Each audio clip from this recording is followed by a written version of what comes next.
વિદ્યાર્થી મિત્રો, આજે આપણે વિદ્યુત રસાયણ જે ચેપ્ટર આપણું ચાલી રહ્યું છે એમાં જે કંઈ ટોપિક અત્યાર સુધી મેં કવર કરાવેલા છે, શરૂઆત થઈ છે હજુ જસ્ટ, તો એના રિલેટેડ જે કંઈ MCQ ની પ્રેક્ટિસ આપણે સાથે સાથે કરવી જોઈએ, તો એની આપણે આજથી શરૂઆત કરીએ છીએ. બરાબર? ટૂંકમાં લેક્ચર GNEET નું છે એમ નથી હું કહેવા માંગતો, પણ એક MCQ નું લેક્ચર છે કે તમને ખ્યાલ આવે કે આ ટાઈપ શરૂઆત ચેપ્ટરની અહીંથી થાય છે. બરાબર? તો દરેક પાસે PDF મોકલાવેલી છે, વધારે નથી, 10 પ્રશ્નો જ છે. એમાં શરૂઆત કરીએ આપણે. પહેલો પ્રશ્ન ધ્યાનથી બધા જોઈએ.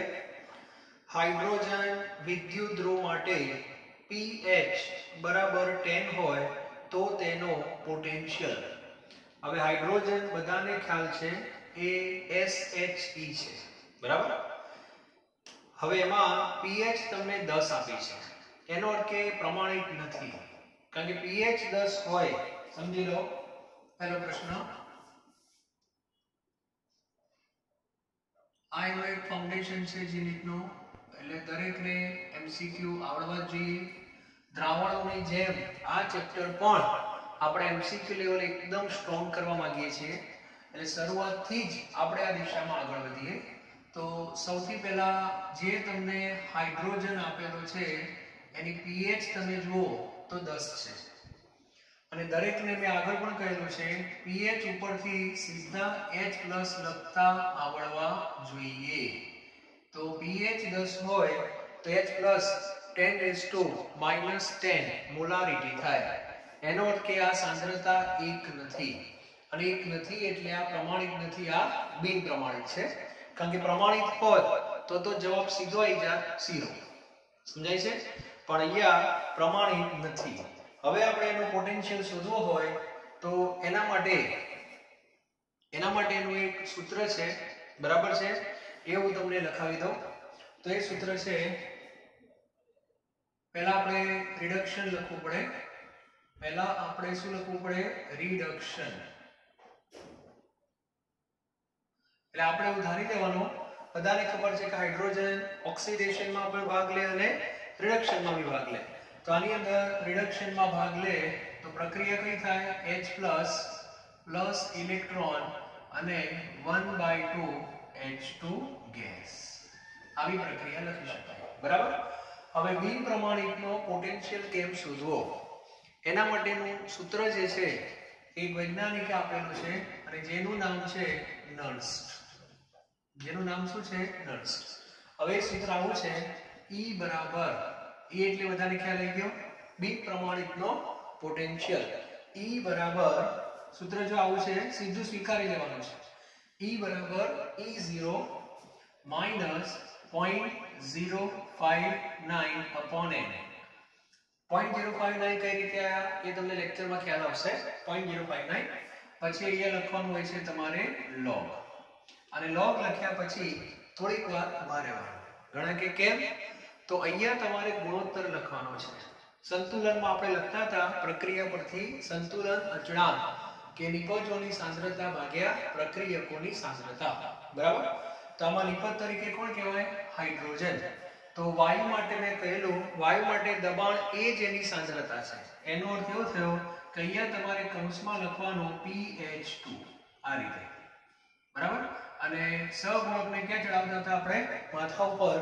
એટલે વાયુ છે માટે દબાણ લખવું પડે, ઇલેક્ટ્રોન ન લખાય, અને અહીંયા નીચે તમારે લખવાનું H+. સૂત્ર એકદમ સરળ છે, અને આ સિસ્ટમ પ્રમાણે બિન પ્રમાણિતના પોટેન્શિયલો શોધવામાં આવે છે.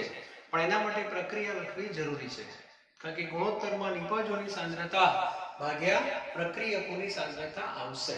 અત્યારે આ સૂત્ર મેં વિદ્યુત ધ્રુવ માટે લખેલું છે. આવું સૂત્ર આખા બિન પ્રમાણિત કોષ માટે પણ આવે છે. બરાબર? તો અત્યારે વિદ્યુત ધ્રુવનું સૂત્ર છે, ચિંતા નહીં કરતા, સેટ થઈ જશે. ચલો હવે આપણે આમાં કિંમતો ખાલી મૂકવાની છે. E0 ની કિંમત તો 0 જ હોય, વિચારવાનું જ નહીં. ચલો ત્યાર પછી minus 0.059 n is equal to શું લેવાના 1. આમાં દેખાય છે બધાને n ઇઝ ઇક્વલ ટુ 1. ઘણા વિદ્યાર્થીઓ એમ કે સાહેબ અમે એ 2h પ્લસ લખ્યું હોય 2 ઇલેક્ટ્રોન હોય તો એ તો પછી H2 થઈ જાય તો એ 2 ના આવે તો ચિંતા નહીં કરવાની તો એ 2h પ્લસ આવશે ને તો એ પછી સ્ક્વેર આવશે આ 1/2 જતું રહેશે. ટૂંકમાં જવાબમાં કોઈ ભેદ પડતા નથી.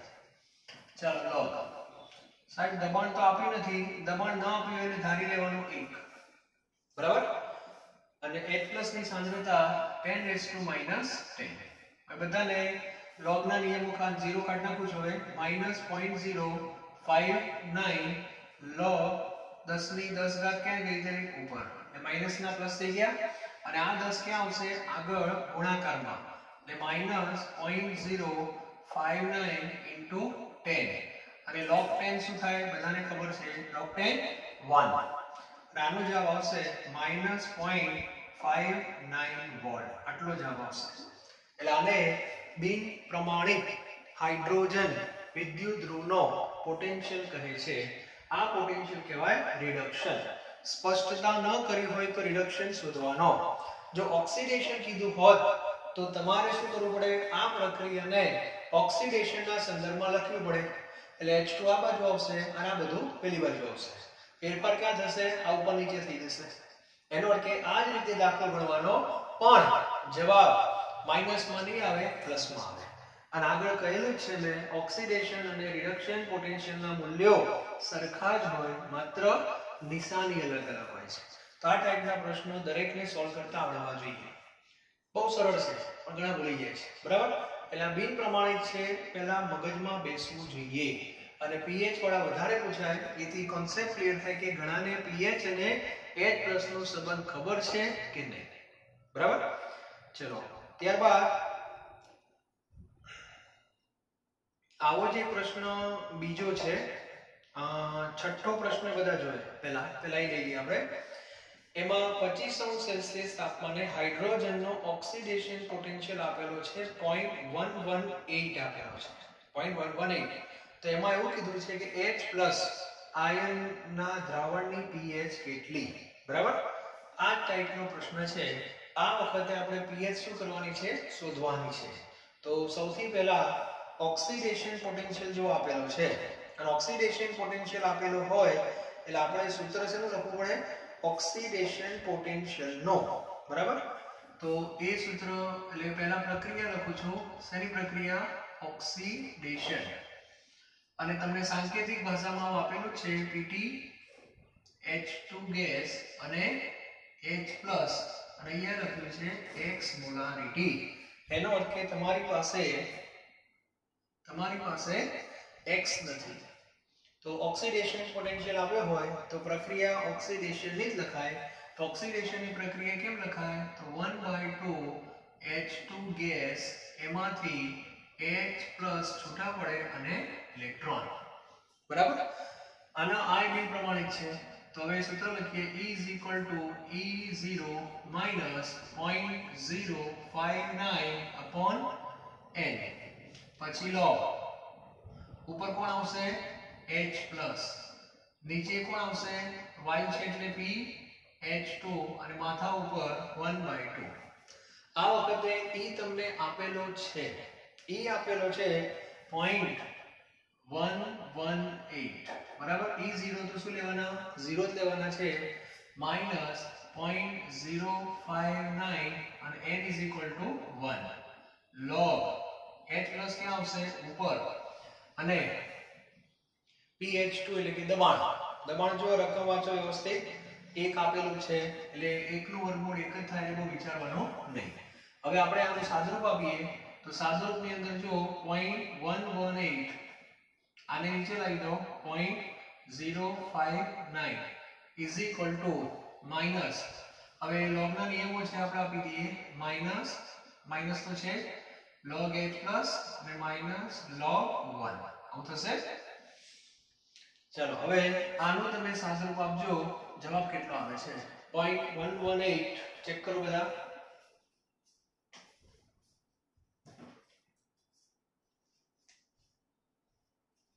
દરેક વિદ્યાર્થી જાતે ચેક કરે. 2 ની આસપાસ જવાબ આવે છે. 0.118 ડિવાઇડ બાય 0.059 બે જવાબ આવશે. એટલે આનો જવાબ આવી ગયો. ચલો 2 બરાબર minus log h plus log 1 તો શું થાય 0 થાય અને બધાને ખબર છે માઈનસ log h પ્લસ ને શું કહેવાય ph કહેવાય. તો સીધો જવાબ આવી ગયો pH બરાબર 2. ખ્યાલ આવી ગયો. તો બંને પ્રશ્નો બહુ અગત્યના છે. આમાં સાંદ્રતા આપેલી છે, ટૂંકમાં pH આપેલી છે અને વોલ્ટેજ શોધવાના છે. આમાં વોલ્ટેજ આપેલા છે અને pH શોધવાની છે. પણ કયો વોલ્ટેજ આપ્યો છે ઓક્સિડેશન વાળો, એટલે એ સૂત્ર મેં લખ્યું છે. એટલા માટે આ ફેરફાર થઈ ગયો. એટલે આ બંને પ્રશ્નો બહુ જ અગત્યના છે. દરેક વિદ્યાર્થીને સોલ્વ કરતા આવડવા જોઈએ. બરાબર? સારું, ચલો. ત્યારબાદ બીજો પ્રશ્ન બધા જોઈએ. બીજા પ્રશ્નની અંદર ECS આપણે જે ભણ્યા એના સંદર્ભમાં પ્રશ્ન છે. બરાબર? વિદ્યુત રાસાયણિક શ્રેણી. તો એના સંદર્ભમાં જે પ્રશ્નો છે એની થોડી ચર્ચા કરી લઈએ.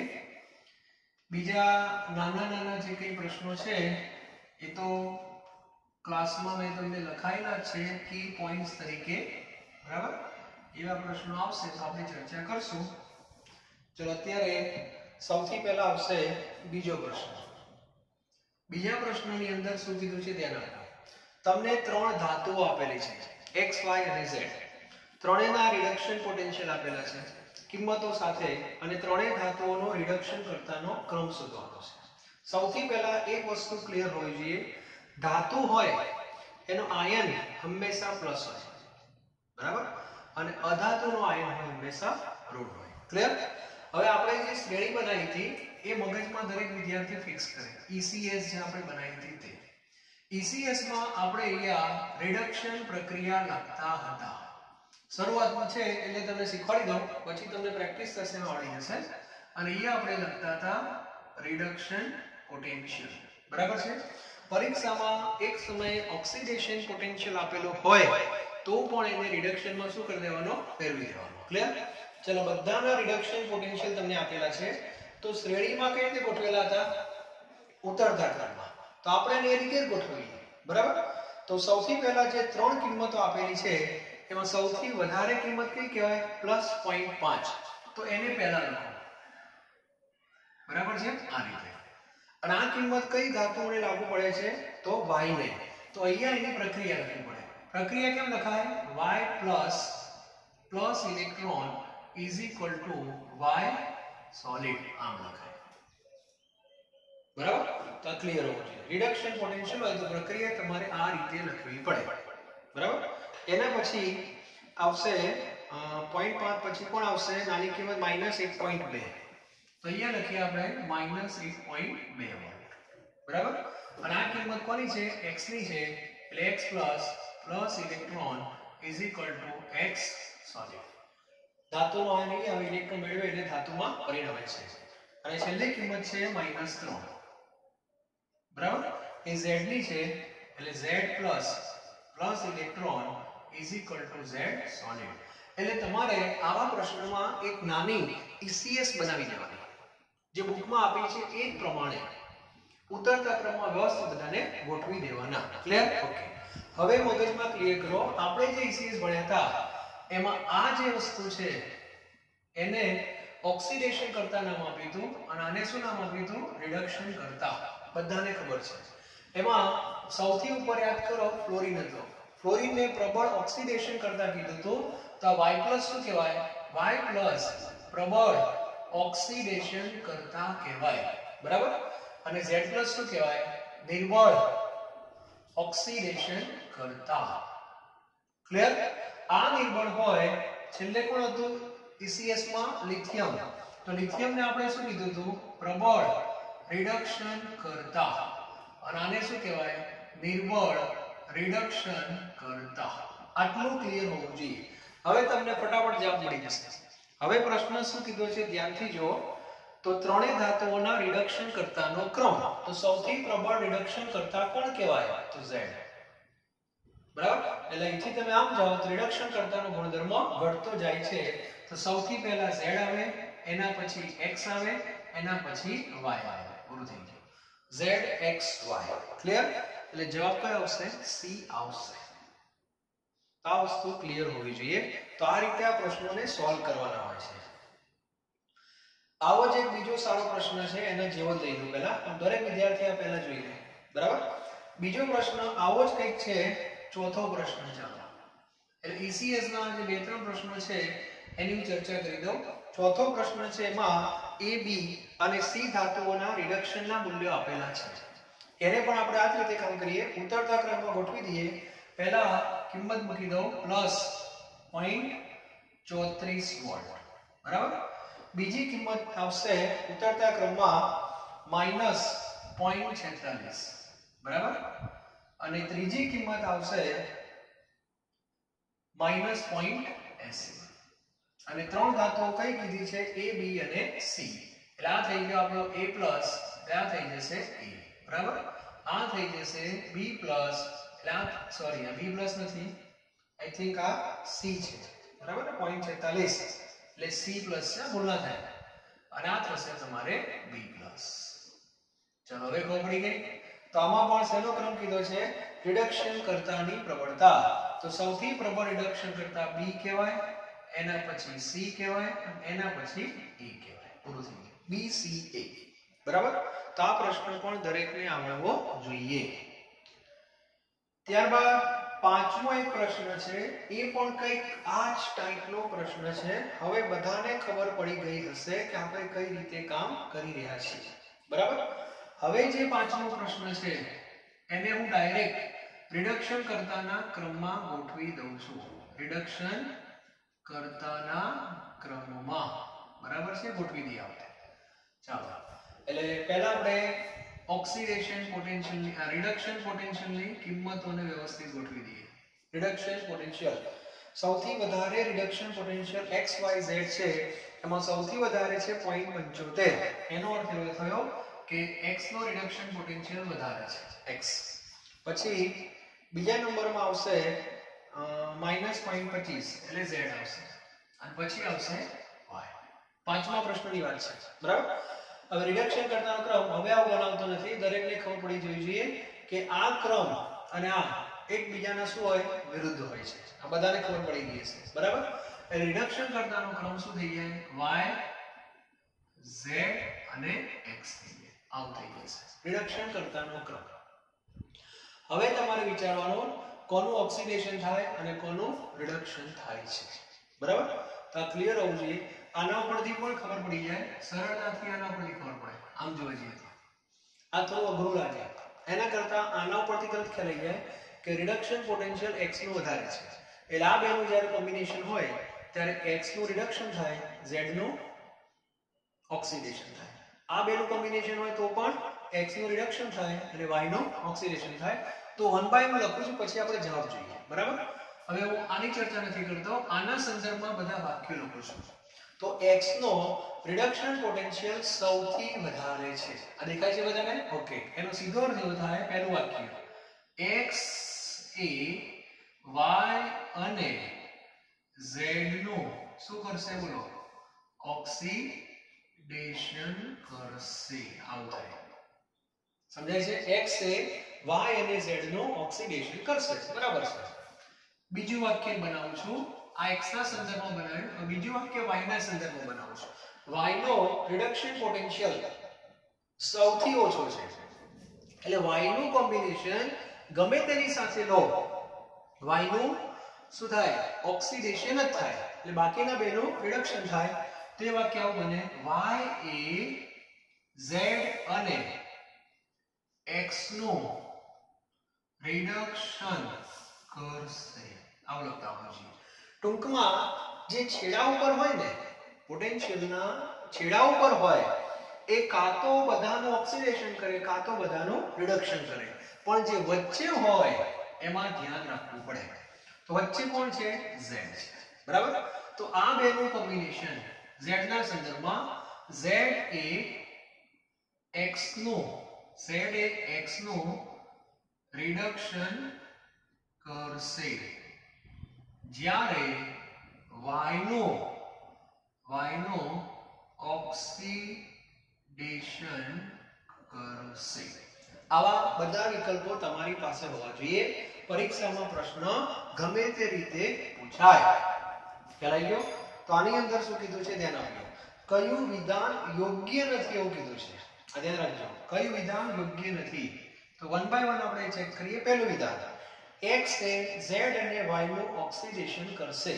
x એ z અને y નું ઓક્સિડેશન કરશે. પહેલું વિધાન સાચું છે.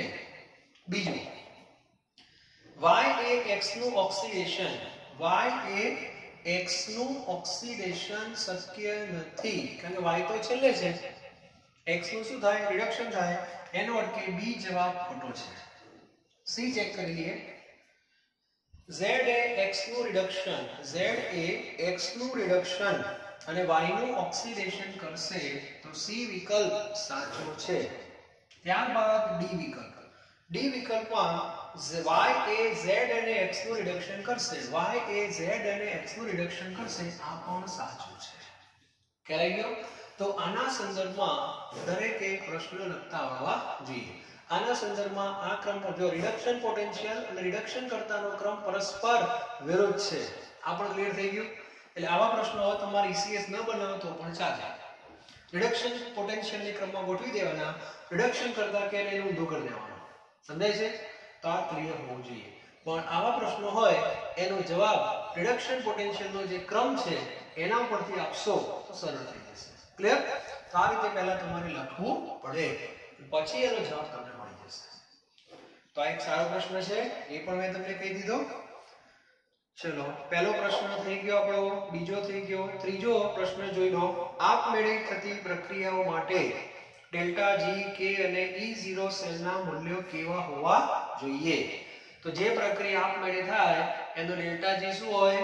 માઈનસ કે ગ્રેટર ધેન 1 અને E0 સેલ કોષ પોટેન્શિયલ હંમેશા પ્લસ જ હોય. યાદ રાખજો. એટલે જવાબ આવશે બી.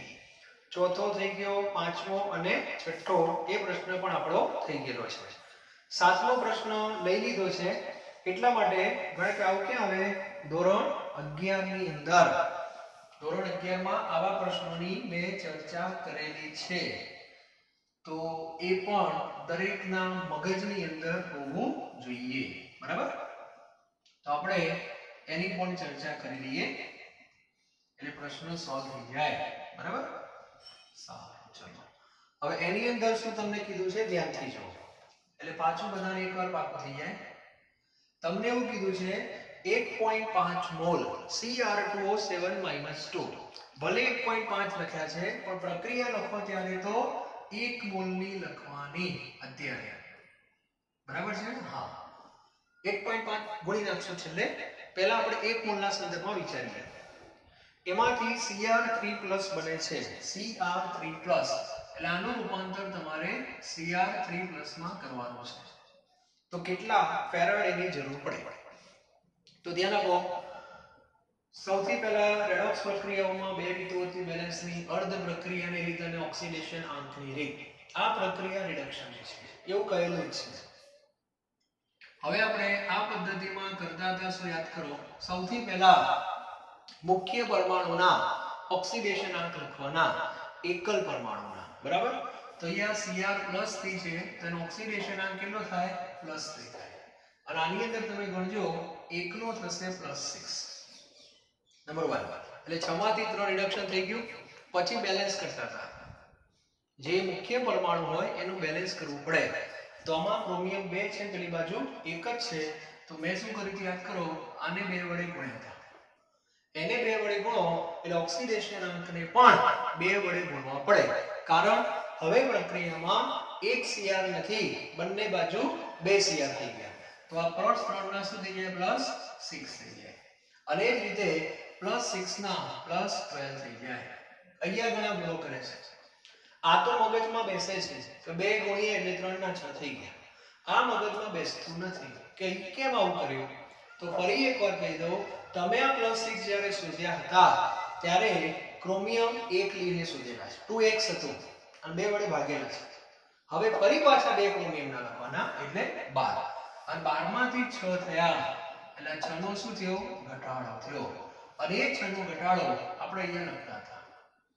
આને 6 મોલ ઇલેક્ટ્રોન કહેવાય, આને 6 ફેરાડે પણ કહેવાય અને આને 6 ગુણ્યા 96500 કુલમ પણ કહેવાય. પ્રશ્ન ગમે તે રીતે પૂછી શકાય છે. બરાબર. અને આ જે કિંમતો આવી, બરાબર, એ કેટલા મોલ Cr2O7 ની આવી કહેવાય? તો અત્યારે આ જે કિંમત આવી એ કેટલા મોલ ની આવી કહેવાય? 1 મોલ ની આવી. અને હવે તમારે રકમ વાંચવાની કે રકમમાં તો 1.5 કીધું છે, તો આ 1 મોલ ની કિંમત જે આવી ફેરાડેમાં 6 ફેરાડે આવી, માટે 1.5 મોલ ની કિંમત કેટલી થાય? 15.9 ફેરાડે થાય. ક્લિયર? તો આ ખબર હોવી જોઈએ. તો આ પ્રશ્નને આ રીતે સોલ્વ કરવાનો. ત્યારબાદ શામ સેતુમાં આવા ઘણા બધા પ્રશ્નો છે. 11મા ધોરણમાં આપણે વાત કરેલી છે. આવશે ત્યારે વચ્ચે ચર્ચા કરશું. MNO ફોર્મ્યુલા હતો, FU ગોખવાનું કશું નથી. સિસ્ટમ આ બસ છેલ્લે એકવાર રકમ પહેલા છેલ્લે વાંચવાની. બરાબર? ચાલો. શામ સેતુમાં કયું દ્રાવણ ભરવામાં આવે છે? કારણ કે આવો સહેલો પ્રશ્ન શું કામ પૂછેનું કારણ છે. ઘણાએ KCl જોયું હશે એટલે કન્ફ્યુઝ થશે, KCl જ આવે, પણ KCl ની આગળ મંદ લખ્યું છે અને મેં કદાચ કહેલું છે સાંદ્ર KCl હોવું જોઈએ. બરાબર? એટલે સાચો ઓપ્શન તમારો B C નથી, D છે. એમોનિયમ નાઇટ્રેટ, NH4NO3 એ જવાબ આવશે. યોગ્ય જવાબ એ છે. કયો ધ્રુવ સક્રિય છે? તો ગ્રેફાઇટ, કાર્બન, પ્લેટિનમ આ બધા નિષ્ક્રિય કહેવાય. સિલ્વર એટલે કે ચાંદી એ સક્રિય ધ્રુવ કહેવામાં આવે છે. અને 10મો એક પ્રશ્ન સારો છે. એમાં એક સાંકેતિક નિરૂપણ તમને આપેલું છે. બરાબર? સાંકેતિક નિરૂપણ આપેલું છે. m પ્લસ x માઇનસ અને x આવું લખીને આપ્યું છે અને બાજુમાં એની કિંમતો આપી છે. m પ્લસ અને m. આ કિંમતો રિડક્શન પોટેન્શિયલ આપેલો છે. બધાને ખબર પડતી હશે. ઘણા કે m માં તો ખબર પડે, x માં x એ રિડક્શન જ છે. ઓક્સિડેશન ને રિડક્શન ખબર કેમ પડે? ઓક્સિડેશન આંક ઉપરથી +1 માંથી 0 રિડક્શન, 0 માંથી -1 તો આ રિડક્શન જ છે. એટલે આ બંને કિંમતો રિડક્શન પોટેન્શિયલ ની છે. નક્કી થઈ ગયું? ચાલો. હવે આ રિડક્શન પોટેન્શિયલ ની કિંમત વધારે કઈ? તો વધારે કિંમત આ કહેવાય. નક્કી થઈ ગયું? હવે તમારે આ બધું અત્યારે જોવાનું નથી. હવે તમને જે જવાબ આપેલા છે એમાં રેડોક્સ પ્રક્રિયાઓ આપેલી છે. અને રેડોક્સ પ્રક્રિયાઓ બે રીતે થાય, આપમેળે અને આપમેળે ન થાય. તો આપણે જે અત્યારે ભણી રહ્યા છીએ એ વિદ્યુત રાસાયણિક કોર્સ ભણી રહ્યા છીએ. અને એમાં રિડક્શન પોટેન્શિયલના સંદર્ભમાં તમે જે બધી પ્રક્રિયાઓ લખશો રેડોક્સ એ આપમેળે જ થતી હોય. એટલે કહેવાનો અર્થ એ છે મારો, બહુ ધ્યાનથી સાંભળજો. હવે હું રેડોક્સ પ્રક્રિયા લખી રહ્યો છું. રેડોક્સ પ્રક્રિયા લખો ત્યારે આ બેમાંથી એકનું ઓક્સિડેશન દેખાવું જોઈએ અને એકનું રિડક્શન દેખાવું જોઈએ રેડોક્સમાં. સમજાય છે? તો ઘણા કે કેમ ખબર પડે? તો આના પરથી જેનું રિડક્શન પોટેન્શિયલ વધારે હોય એનું રિડક્શન બતાવવાનું અને જેનો રિડક્શન પોટેન્શિયલ ઓછો હોય એનું ઓક્સિડેશન બતાવવાનું. સમજાય છે? તો રિડક્શન પોટેન્શિયલ વધારે આ છે તો આપણે આ પ્રક્રિયાને આમ લખવી પડે, m પ્લસ માંથી તમારે શું બતાવવાનું? m બતાવવાનું. એટલે +1 માંથી 0 રિડક્શન થઈ ગયું. ચાલો. x નું શું બતાવવાનું? ઓક્સિડેશન બતાવવાનું. કારણ એનું રિડક્શન પોટેન્શિયલ ઓછો છે. તો x નું ઓક્સિડેશન કેમ બતાવશો? 0 માંથી -1 બતાવશો કે -1 માંથી 0 બતાવશો? -1 માંથી 0. એનો અર્થ કે x માઈનસ અહીંયા આવશે અને x પછી આવશે. અને આ જે રેડોક્સ પ્રક્રિયા તમે લખી એ માહિતી પ્રમાણે આપમેળે થાય. આપમેળે થાય એટલે આનો ડેલ્ટા G <0 આવે, આનો K <1 આવે, આનો E નોટ સેલ પોઝિટિવ આવે. આ બધી ચર્ચા તમે કરી શકો છો. બરાબર? આનો બીજો પ્રશ્ન પણ આ વિકલ્પ છે કે નહીં પહેલા જોઈ લો. તો m plus x minus m plus x આપમેળે થાય. પહેલો જ જવાબ. ઘણીવાર આવો ઓપ્શન પણ આપણે આનો ઊંધો આપે m plus x m plus અને x માઇનસ. આની વિરુદ્ધ પ્રક્રિયા અને આની વિરુદ્ધ પ્રક્રિયા આપમેળે ન થાય. સાબિત થઈ ગયા. અને આ બધું બદલાઈ જાય. ડેલ્ટા g ગ્રેટર ધેન 0 થઈ જાય, kc લેસ ધેન 1 થઈ જાય અને e0 સેલ નેગેટિવ થઈ જાય. અને આ રચના પછી વિદ્યુત રાસાયણિક નહીં, વિદ્યુત વિભાજન થઈ જાય. મેં શરૂઆતથી કહેતો આવ્યો છું, ધ્યાન રાખજો. બે સેલ ભણવાના છે, રાસાયણિક અને વિભાજન. રાસાયણિકમાં જે રેડોક્સ થશે એ આપમેળે થશે. વિભાજનમાં જે રેડોક્સ થશે એ રેડોક્સ જ છે પણ આપમેળે નહીં થાય. અને બંને પ્રક્રિયાઓ પરસ્પર વિરુદ્ધ હોય છે. ભૂતકાળમાં ઉષ્માગતિશાસ્ત્રમાં કહેલું પુરોગામી આપમેળે થાય, પ્રતિગામી ના થાય. પુરોગામી શોષક, પ્રતિગામી ક્ષેપક અપેક્ષિત હોય.